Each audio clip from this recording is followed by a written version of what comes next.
Boa tarde. Dando sequência à série de palestras promovidas pela Casa de Fabiano, nós vamos continuar aqui com o capítulo 13 do Evangelho segundo o Espiritismo. Hoje nós vamos falar um pouco sobre a beneficência. E eu destaco aqui para hoje uma missão de São Vicente de Paulo, que foi dada em Paris em 1858. É interessante quando a gente vê nesse tema a beneficência. Quando eu peguei ele aqui, né, o tema a beneficência, eu me lembrei daquela passagem do Evangelho do moço rico, né, que ele vai até Jesus e ele começa um diálogo com Jesus, chamando Jesus de bom, né? Ele fala assim, como é que ele fala, gente? Eu até separei aqui,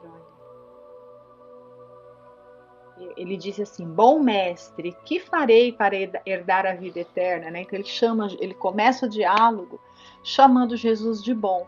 E Jesus diz assim, responde para ele, né? Por que me chamais de bom, né? Ninguém é bom senão Deus, né? Senão um que é Deus. Só Deus é bom, em algumas outras traduções. E quando a gente ouve essa resposta de Jesus, a gente pode pensar o seguinte, que a bondade não é para nós, né? É só Deus. Porque se o próprio Cristo negou o título de bom, né? Então a bondade não é uma coisa que a gente seja capaz, né? E bondade e beneficência são sinônimos. E aqui, depois no Evangelho, a gente vem com essa mensagem, né, da beneficência, né? E São Vicente de Paula, né, nessa mensagem que nós vamos ler hoje, ele começa já fazendo um convite, olha, sede bons e caridosos. E aí a gente pode falar, mas como que São Vicente nos convida a ser bons, se o próprio Cristo disse que bom só era Deus, né? Então pode a gente gerar uma confusão. Então, só preliminarmente, só para a gente entender ali, né, naquela passagem, quando Jesus fala aquilo para aquele jovem, porque depois, quando continua ali o diálogo, né, Jesus fala ali algumas coisas e tudo mais, e ele diz, mas eu já fiz isso, eu honro o pai e a mãe, eu sou obediente, eu sou honesto, eu não devo nada a ninguém. Ele faz lá uma lista imensa de virtudes que ele tem, esse jovem, né? Mas Jesus ali conhecendo todas as suas ovelhas, Jesus conhece a todos nós, ele sabe qual é a nossa fraqueza. Às vezes nem nós ainda nos apercebemos qual é a nossa dificuldade, mas Jesus sabe. Então ele ali conversando com aquele mancebo, com aquele moço rico, ele percebia ali que realmente ele tinha lá muitas virtudes, ele fazia muita coisa ali certinha, mas ele tinha uma dificuldade de se apegar, de largar tudo, largar sua juventude, né, que ele era jovem, largar as glórias, porque ele era um vencedor ali nos esportes ali radicais da época, né? Ali ele era um vencedor. Então ele gostava, ele prezava tudo isso, né? Eram coisas que falavam alto ainda lá para ele. Então Jesus, conhecendo isso, conhecendo que ali era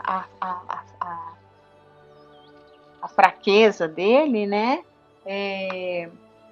Ele começa ele chega para esse rapaz e fala, então larga tudo e vem e me segue, né? Porque ele sabia que, na verdade, ele tinha lá um monte de virtude, mas ainda não era bom. Então ele, nesse contexto, ele estava querendo dizer, né, que bom só Deus, no sentido que nós somos imperfeitos ainda, né? Todo mundo, ninguém é perfeito.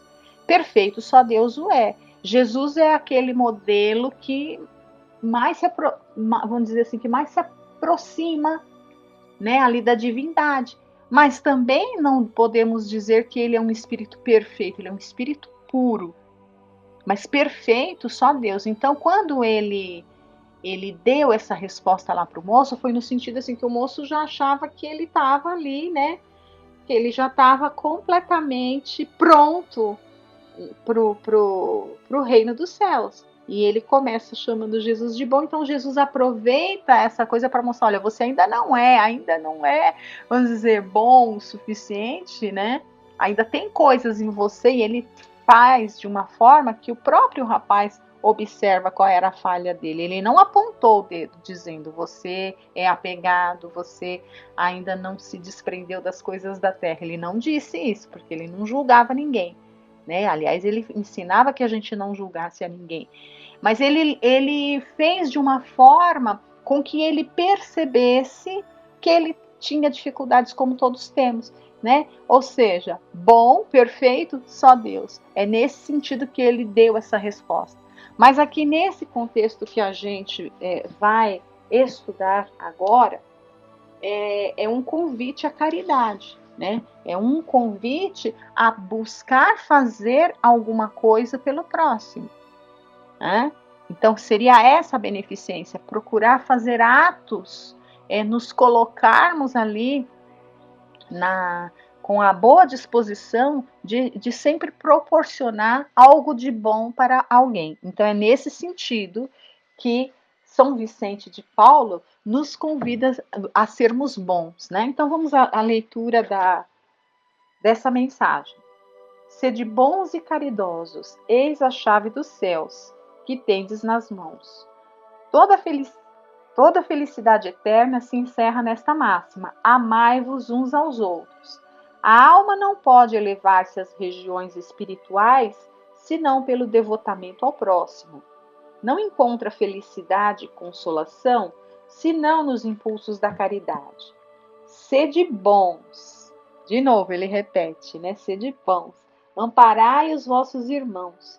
Extirpai a horrível chaga do egoísmo. Então, se a gente começa a expandir um pouco mais do bem-estar, não importa se material ou espiritual, né? Mas aquele bem-estar que a gente deseja para a gente, quando a gente começa a tentar expandir isso para o próximo, nós já estamos extirpando dentro de nós um pouquinho do egoísmo e já estamos sendo caridosos, já estamos praticando algo de bom. É nesse sentido, né, que ele diz aqui, para sermos bons. É aquela máxima, né? Fazer ao próximo, e o próximo é qualquer pessoa que se apresente aí, né, em qualquer situação, que venha a cruzar com a gente aí pela vida, esse é o próximo.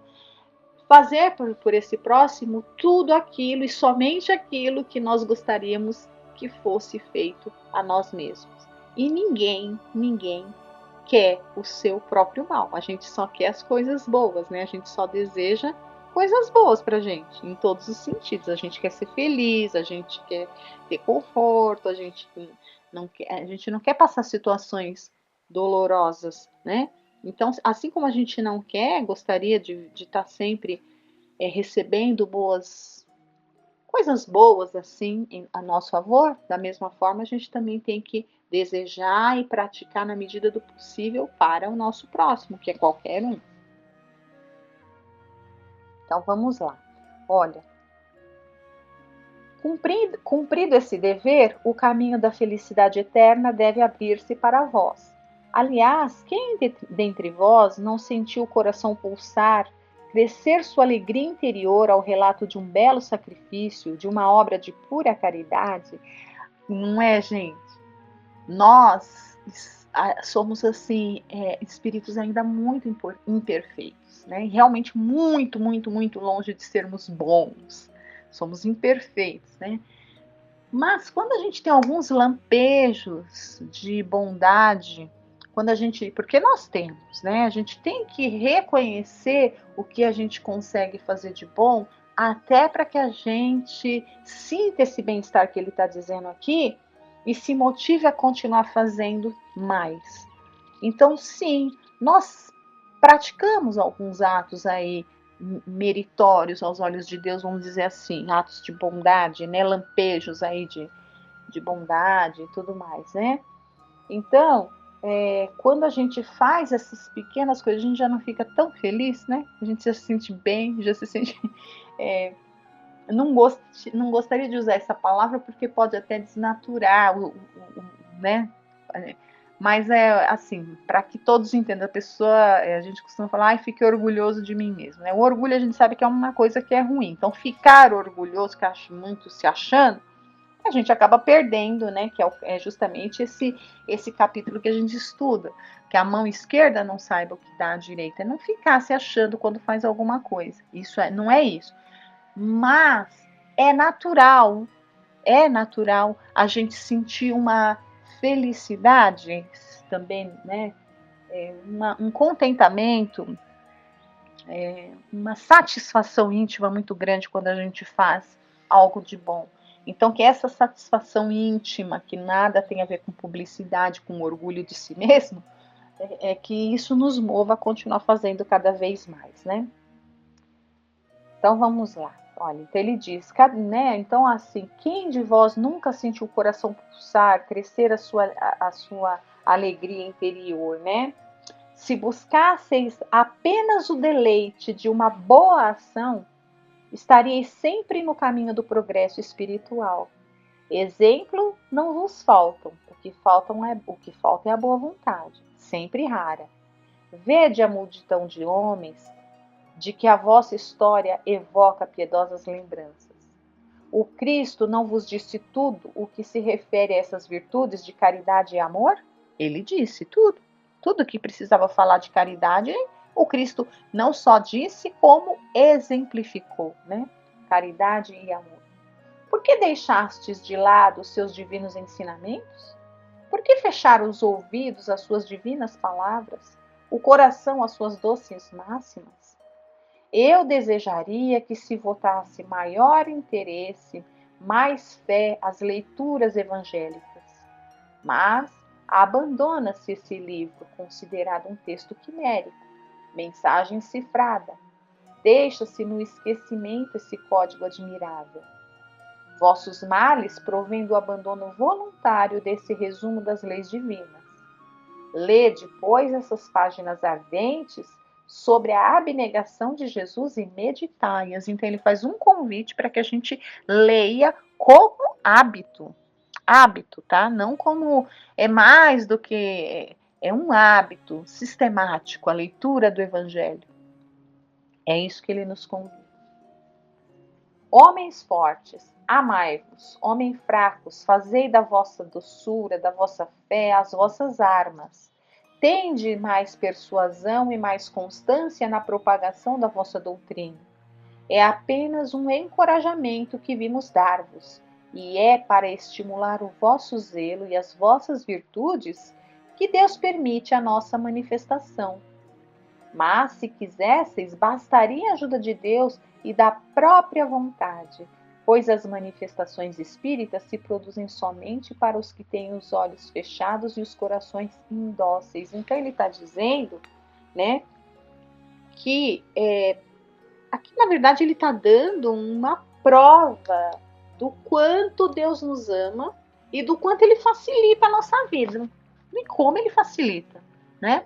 Porque ele diz que bastava só Deus e a nossa boa vontade para que a gente conseguisse trilhar esse caminho de sermos bons um dia, né? Bondosos, puros, né? Bastaria isso.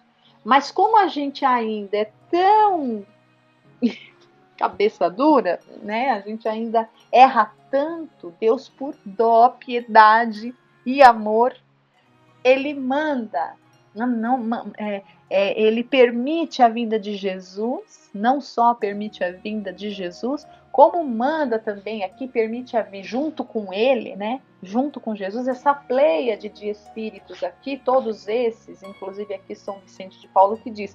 Então ele nos manda para que a gente venha relembrar, facilitar, explicar como é, né? De uma maneira assim que não tenha erro. Mas hoje eu fui, acabei agora à tarde, um parênteses, acabei de ir numa quitanda comprar salada e na hora de passar no caixa ali, né, é um mini mercado. Aí tinha lá, vende cigarro, né? E a mulher que estava na minha frente comprou lá 3 maços de cigarro e tal, né? E ela colocou assim no balcão e vem escrito na embalagem, eu nem sabia, mas vem escrito bem grande na embalagem assim, olha, este produto causa câncer. Não fala pode causar, não fala, né? Não, é taxativo. Este produto causa câncer. Então, quer dizer, a pessoa sabe, tá lá escrito, e grande, não é pequenininho não, porque eu de longe li, tava sem óculos, né, consegui ler, e a pessoa vai lá e compra, né.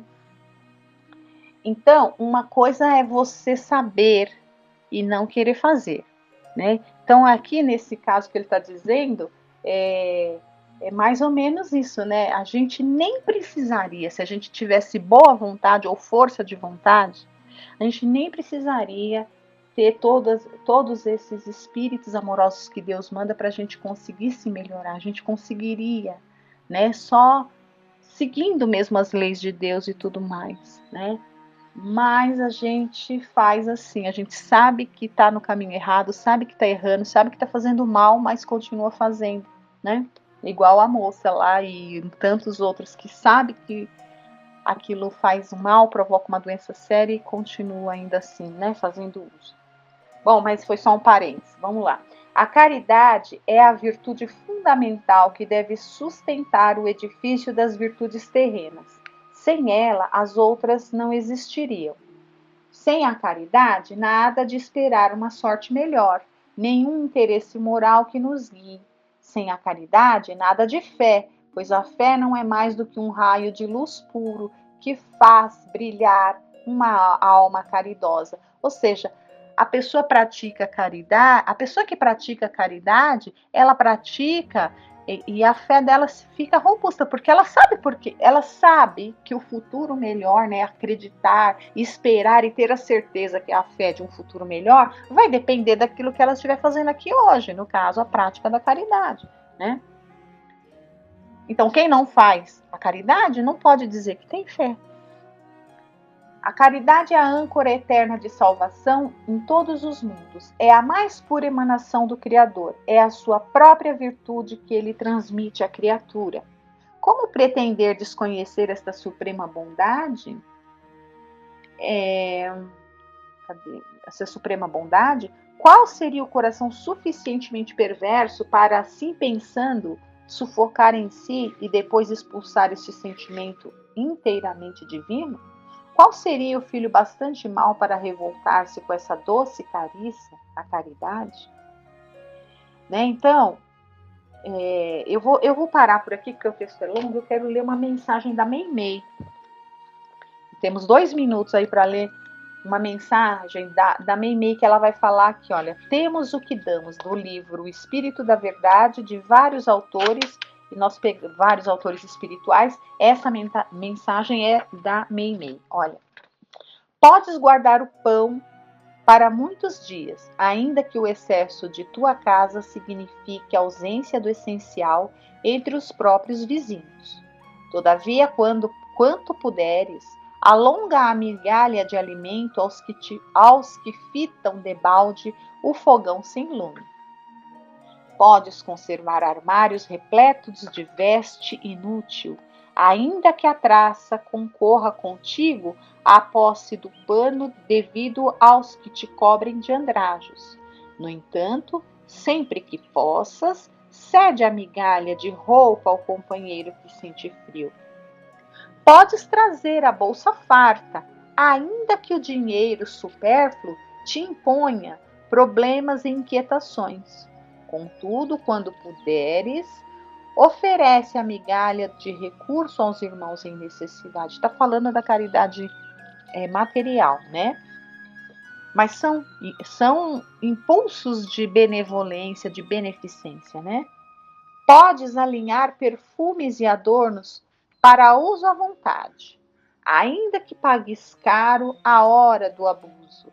Mas, sempre que possas, estende a migalha de remédio aos doentes em abandono.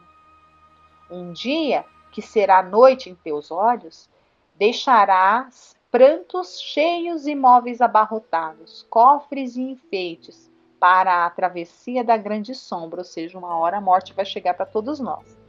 Entretanto, não viajarás de todo nas trevas, porque as migalhas de amor que tiveres distribuído estarão multiplicadas em tuas mãos como bênçãos de luz. Uma linda mensagem para a gente pensar, né? Então, até essa caridade material que a gente vem estudando, que ela é a mais fácil de ser praticada, até essa pode ser levada em consideração se a gente se dispuser a fazer com o amor, né? Se a gente se dispuser a fazer no sentido de realmente aliviar, mitigar o sofrimento daquele irmão que está ali. Então, essas migalhas que a gente vai dando ali, que não faz nenhuma falta, mas desde que a gente faça isso por puro sentimento de caridade, né, de amor, até isso vai ser contado a nosso favor aí quando a hora da morte chegar para todos nós, né? Então, assim eu me despeço, agradeço a todos pela atenção, fiquem com Deus.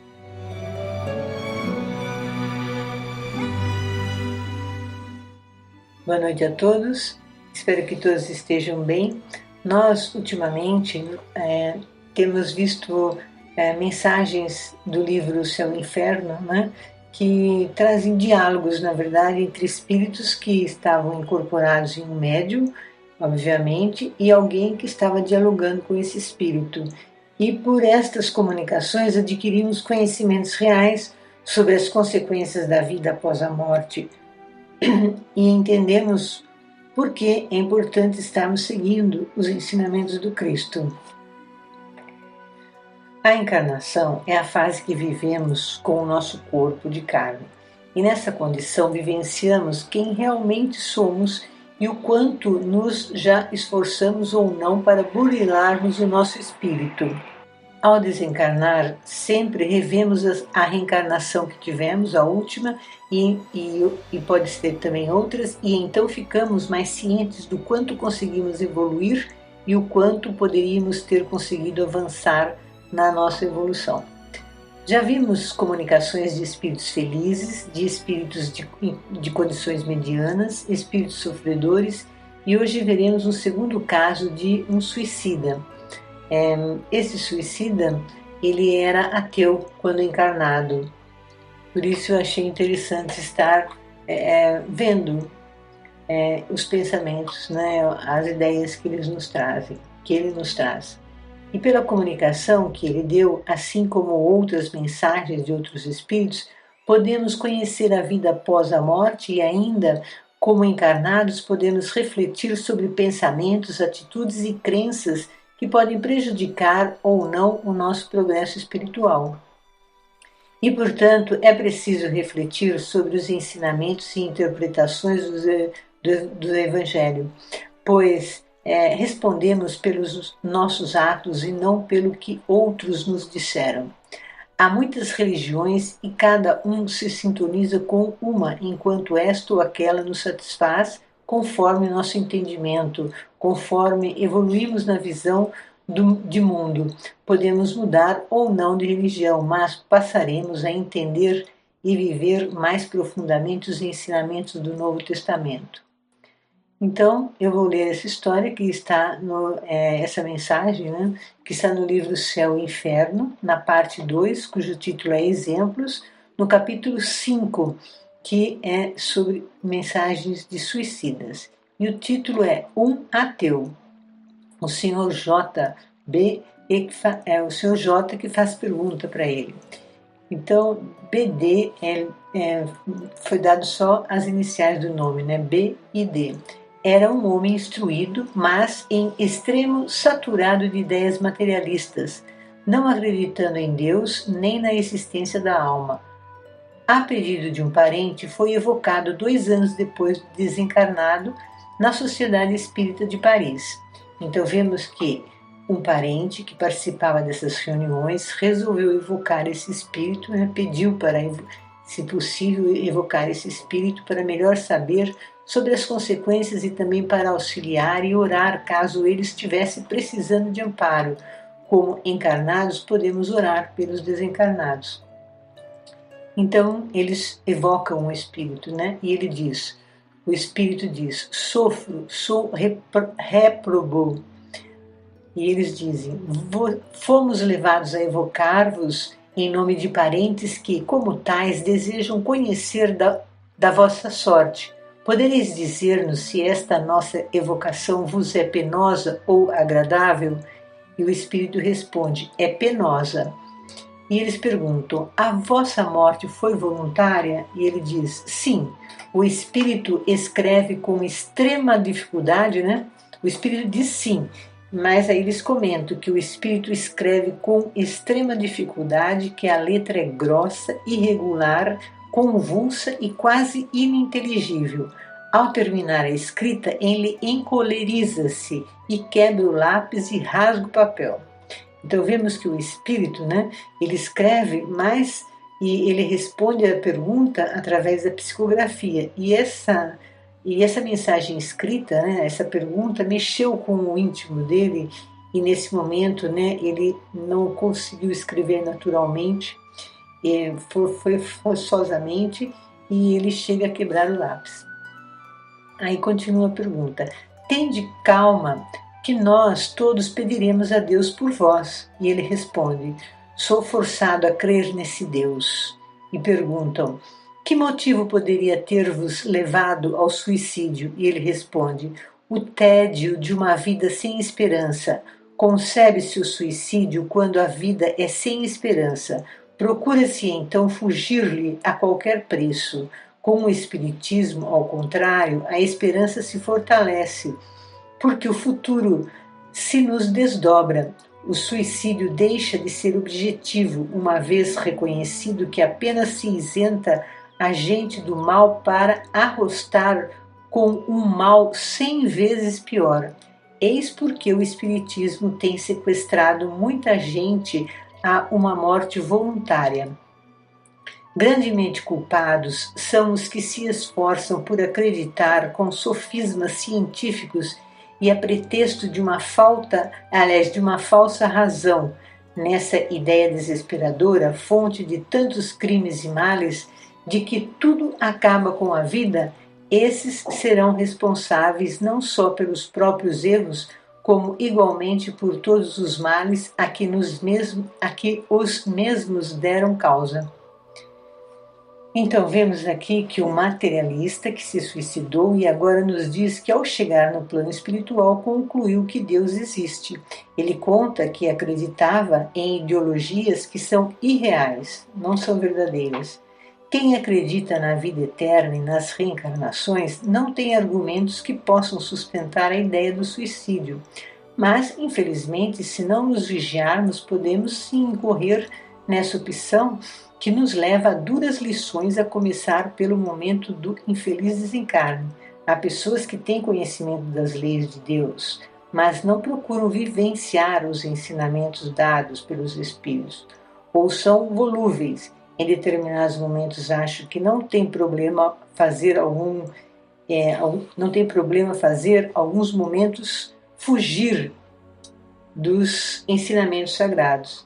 É como aqueles que bebem uns goles de bebidas alcoólicas porque não é viciado e está apenas fazendo companhia aos amigos, mas quando cai em si, já está viciado. Então é importante mantermos a fé em Deus e praticar os ensinamentos de Jesus. Continuando, fizeram outra pergunta. Quisestes escapar às vicissitudes da vida? Adiantastes alguma coisa? Sois agora mais feliz? E o Espírito responde: por que não existe o nada? E aí falam com ele: tende a bondade de nos descrever do melhor modo possível a vossa atual situação. E ele diz: sofro pelo constrangimento em que estou de crer em tudo quanto negava. Meu espírito está como um braseiro, horrivelmente atormentado. E perguntam: de onde provinham as vossas ideias materialistas de outrora? E ele responde: em anterior encarnação eu fora mau e por isso condenei-me na seguinte encarnação aos tormentos da incerteza, e assim foi que me suicidei.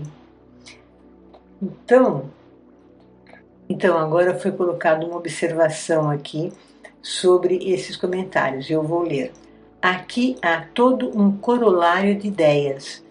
Muitas vezes nos perguntamos como pode haver materialistas quando, tendo eles passado pelo mundo espiritual, deveriam ter do mesmo a intuição.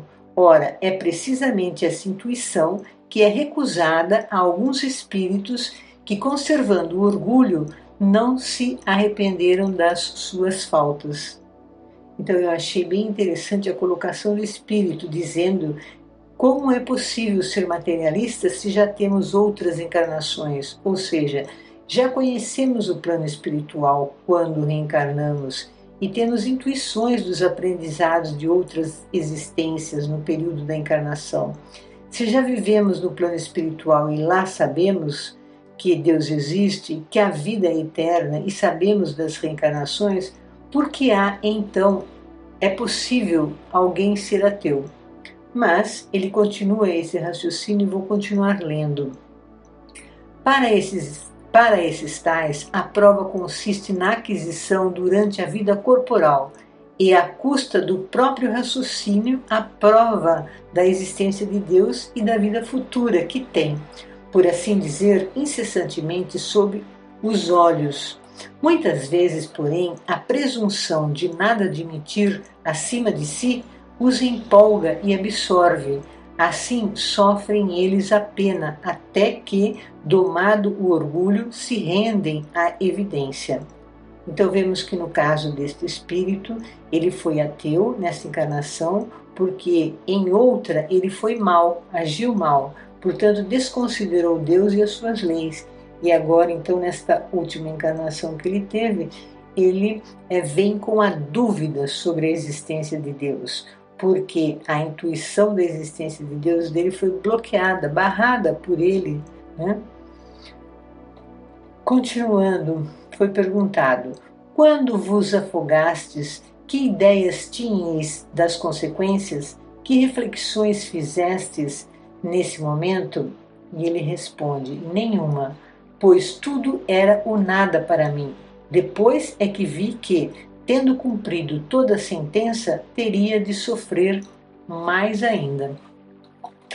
Então, a primeira infelicidade do suicida é ele adquirir a certeza de que não tem como morrer para a eternidade e que somente o corpo morreu antes do tempo por opção dele como espírito.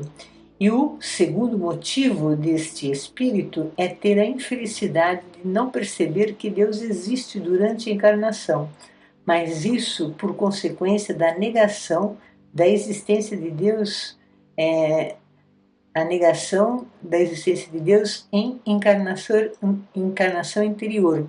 Não que ele negava a Deus, mas que ele negava praticar os ensinamentos de Deus. Outra pergunta que fizeram a ele: estais bem convencido agora da existência de Deus, da alma e da vida futura? E ele responde: tudo isso muito me atormenta. Então perguntam: tornastes a ver vosso irmão? Oh, não, é que ele tinha um outro irmão que desencarnou também. E por que não? Quer dizer, por que ele não viu o irmão dele? E ele responde: para que confundir os nossos desesperos? Exila-se a gente na desgraça e na ventura se reúne, eis o que é. Então o espírito está admitindo que na condição dele não é permitido ver seu irmão. As vibrações dele ainda são difíceis pela condição espiritual momentânea e por isso pode gerar desequilíbrio ao familiar. Os familiares ficam muito sensibilizados ou mesmo doentes quando um fato como esse ocorre na família. Então fizeram outra pergunta: incomodar-vos-ia a presença de vosso irmão, que poderíamos atrair aí para junto de vós? E ele responde: não o façais, que eu não mereço. Então, na verdade, ele não se acha merecedor de ver o irmão, né? Aí é feita outra pergunta: por que vos opondes? E ele diz: porque ele também não é feliz. Receais a sua presença e, no entanto, ela só poderia ser benéfica para vós. O espírito responde: não, mais tarde. Então pergunto: tendes algum recado para os vossos parentes? E ele fala: que orem por mim. Então a pessoa pergunta para ele: parece que na roda das vossas relações há quem partilhe das vossas opiniões. Quereis que lhes digamos algo a respeito? E ele responde: os desgraçados, assim possam eles crer em outra existência, eis quanto lhes posso desejar. Se eles pudessem avaliar a minha triste posição, muito refletiriam. Continuando, eles perguntam para o Espírito. Aliás, comentam. Melhor dizendo, eu vou ler o que está escrito ali, um entre parênteses, né? Evocação de um irmão do precedente que professava as mesmas teorias, mas que não se suicidou, posto que este também estava infeliz, mas apresenta-se mais calmo. A sua escrita é clara e legível. Então, ele tinha um irmão, esse que se suicidou tinha um irmão que também estava desencarnado e também não acreditava em Deus, mas ele não havia se suicidado. E as pessoas que estavam conversando, né, perceberam que esse espírito estava mais calmo que aquele que suicidou, e então evocam. Possa o quadro dos nossos sofrimentos ser útil lição persuadindo-vos da realidade de uma outra existência na qual se espiam as faltas oriundas da incredulidade. Vós e vosso irmão, que acabamos de evocar, vos vedes reciprocamente, quer dizer, eles se viam, e o espírito, lá no plano espiritual, né, o espírito responde: não, ele me foge, né? É o irmão que está desencarnado, mas não se suicidou. Então, aquele que se suicidou foge de vê-lo, né? Vou continuar lendo o que o espírito diz. Não, ele me foge. Poder-se-ia perguntar como é que os espíritos se podem evitar no mundo espiritual, uma vez que aí não existem obstáculos materiais nem refúgios impenetráveis à vista. Tudo é, porém, relativo neste mundo, e conforme a natureza fluídica dos seres que o habitam. Só os espíritos superiores têm percepções indefinidas, que nos inferiores são limitadas. Para estes, os obstáculos fluídicos equivalem a obstáculos materiais. Os espíritos furtam-se às vistas dos semelhantes por efeito volitivo, que atua sobre o envoltório perispiritual e flui dos ambientes. A providência, porém, qual mãe, por todos os seus filhos vela e por intermédio dos mesmos individualmente lhes concede ou nega essa faculdade conforme as suas disposições morais, o que constitui, conforme as circunstâncias, um castigo ou uma recompensa. Então, os espíritos no plano espiritual, dependendo do padrão vibratório que estão, um pode ver o outro, mas aquele ou então não pode ver, dependendo da sintonia que ele está, da vibração. Continuando o diálogo com este outro irmão. Estais mais calmo do que vosso irmão, podereis dar-nos uma descrição mais precisa dos vossos sofrimentos? E ele responde: não sofreis aí na terra no vosso orgulho, no vosso amor próprio, quando obrigados a reconhecer os vossos erros? O vosso espírito não se revolta com a ideia de vos humilhardes a quem vos demonstre o vosso erro? Pois bem, julgai quanto deve sofrer o espírito que durante toda a sua vida se persuadiu de que nada existia além dele e que sobre a de todos prevalecia sempre a sua razão. Encontrando-se de súbito em face da verdade imponente, esse espírito sente-se aniquilado, humilhado. A isso vem ainda juntar-se o remorso de haver, por tanto tempo, esquecido a existência de um Deus tão bom, tão indulgente. A situação é insuportável. Não há calma nem repouso. Não se encontra um pouco de tranquilidade, senão no momento em que a graça divina, isto é, o amor de Deus, nos toca, pois o orgulho de tal modo se apossa de nós que de todo nos embota, a ponto de ser preciso ainda muito tempo para que nos despojemos completamente dessa roupagem fatal.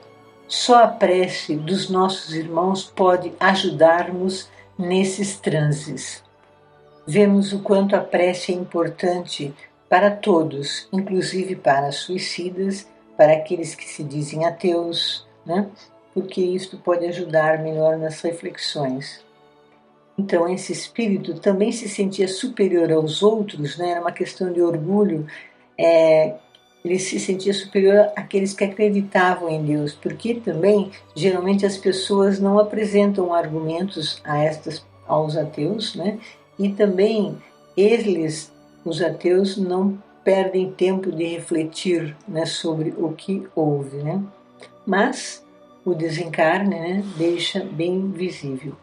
Continuando ainda, né? Quereis falar dos irmãos encarnados ou dos espíritos? E ele diz, de uns como de outros. Então, enquanto nos entretínhamos com o vosso irmão, uma das pessoas aqui presentes orava por ele. Essa prece lhe foi proveitosa? E ele responde, ela não se perderá. Se ele agora recusa a graça, outro tanto não fará quando estiver em condições de recorrer a essa divina panaceia. Então a prece que nós fazemos para um espírito nunca é perdida, né? E quando ele se abrir no seu coração para receber essa prece, ele vai receber. Continuando, o que ele diz, aquilo obrigamos um outro gênero de castigo, mas que não é o mesmo em todos os céticos. Para esse espírito é independente do sofrimento a necessidade de reconhecer verdades que repudiara quando encarnado. Na verdade, é um comentário, né, dos encarnados sobre a fala deles. E continuando esse comentário, né, as suas ideias atuais revelam certo grau de adiantamento comparativamente às de outros espíritos persistentes na negação de Deus. Confessar o próprio erro é já alguma coisa, porque é premissa de humildade.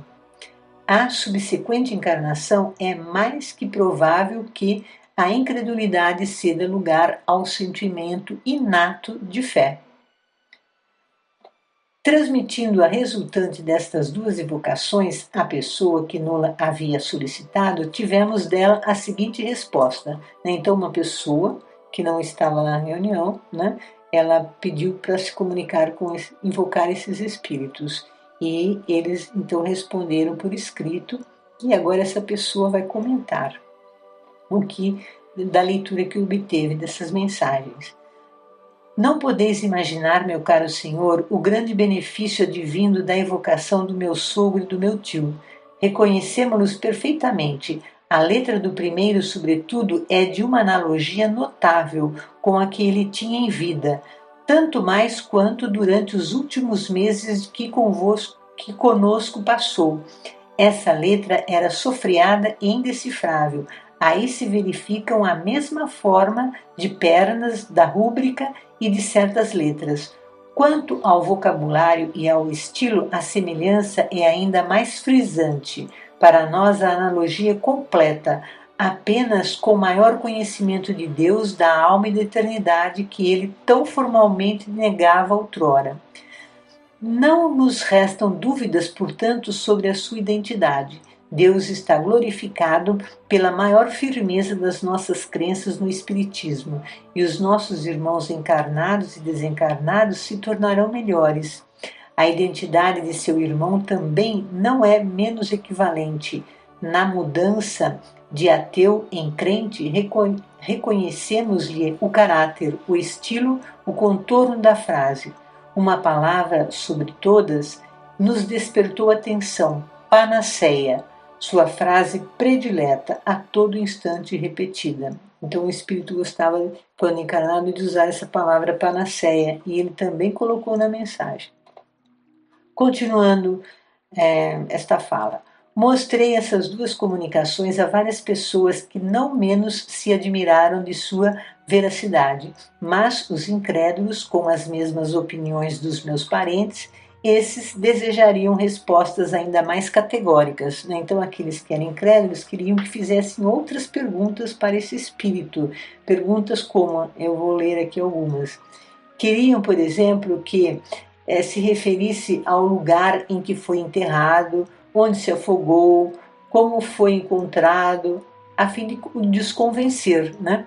Mas o espírita explicou por que eles não fariam essa pergunta. Vou pular uma parte da mensagem, né? Partindo para a resposta direta do pedido que foi feito, né?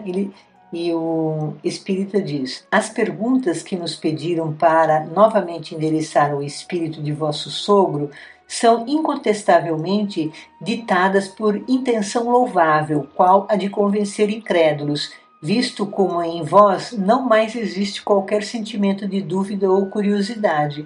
Contudo, um conhecimento mais aprofundado da ciência espírita vos faria julgar supérfluas essas perguntas. Em primeiro lugar, solicitando-me conseguir resposta categórica, mostrais ignorar a circunstância de não podermos governar os espíritos a nosso talante.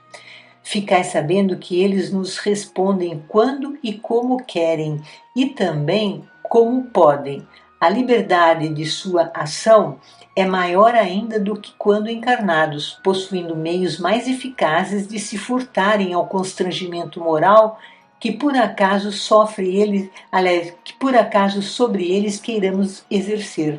As melhores provas da identidade são as que fornecem espontaneamente por si mesmos ou então as oriundas das próprias circunstâncias. Estas é que sempre inútil provocá-las. Segundo afirmais, o vosso parente provou a sua identidade de modo inconcurso.